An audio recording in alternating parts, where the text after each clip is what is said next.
बऱ्याच लोकांचं जीवन मी पाहतोय, परमार्थात येण्याचा उद्देशच चुकीचा असतो. पुढे जाऊन काय होणार आहे? बरेच मुलं असतील, मुलाच्या पेक्षा मी म्हणेल त्यांचे जे आईबाप आहेत त्यांचा अगोदर दृष्टिकोन बदलणं गरजेचं आहे. ते मुलांना परमार्थात का ढकलतात? कारण एवढ्या लहान वयातले मुलं स्वतःहून तर काही परमार्थात जाऊ शकत नाहीत. परमार्थ कशासोबत खावा याचा ज्ञानच त्यांना नाही येत. आई बापांना या गोष्टी कळायला पाहिजेत. माऊलींचा एक गोड अभंग आहे, माऊलींचं एक सुंदर प्रकरण आहे, गुरुरे शास्त्रींच्या पुस्तकात वर्णन आलेलं आहे. जी ज्ञानोबारांची जी आवडती आई आहे तिचं नाव आहे मदालसा. तुम्ही अभंग ऐकले असतील.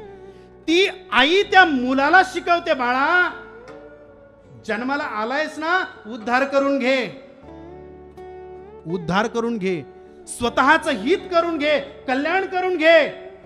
भौतिकतेमध्ये जर गुंतलास ना तर पुनरपि जननम पुनरपि मरणम, हे चक्र तुला तोडता येणार नाही. जन्म मरणाच्या या विळख्यातून तुला बाहेर पडायचंय ना, तर आत्मज्ञानाच्या दिशेने पावलं टाकायला सुरुवात कर. ती आई त्या लहान मुलाला समजावतीये. इथं तुमचे संस्कार दिसतात. तुम्ही काय तुमच्या मुलांना शिकवता? परमार्थात ढकलताय, पण कशा करता? कपडे चांगले घातल्यानंतर, धोतर नेहरू घातल्यानंतर, वेश परिधान केल्यानंतर मुलं चांगले दिसतात, एक नाही, लोक मान देतात, धन देतात, सगळ्या गोष्टी या तुम्हाला दिसतात आणि तुम्हाला असं वाटतं की आपल्याही मुलाला परमार्थात टाकलं पाहिजे, एक नाही. पण जो मुख्य उद्देश आहे परमार्थाचा तो तुमच्या डोक्यातच बसत नाही.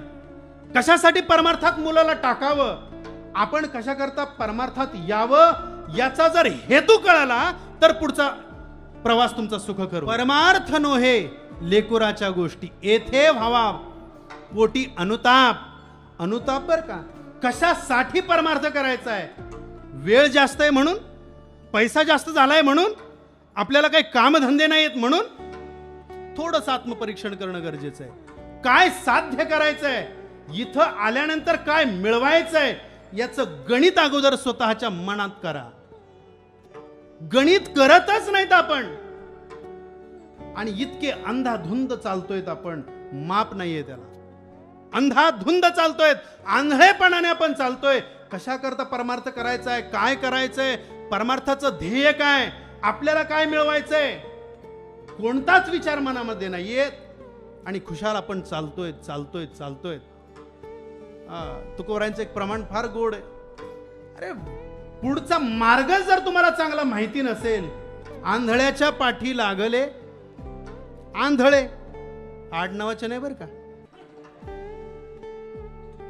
ज्याला स्वतःला काही दिसत नाहीये आणि तो जर तुमचा वाटाड्या असेल, तो जर तुम्हाला वाट दाखवायचं काम करत असेल आणि खुशाल तुम्ही सुद्धा त्याच्या मागे जर डोळे झाकून चालत असाल, मूर्ख कोण आहे?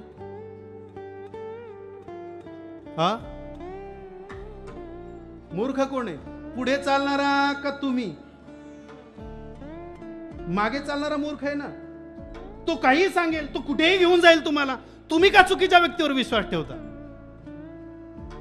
तुकोबाराय म्हणतात, माझं जीवन हे मी ज्ञानोबारांना समर्पित केलंय.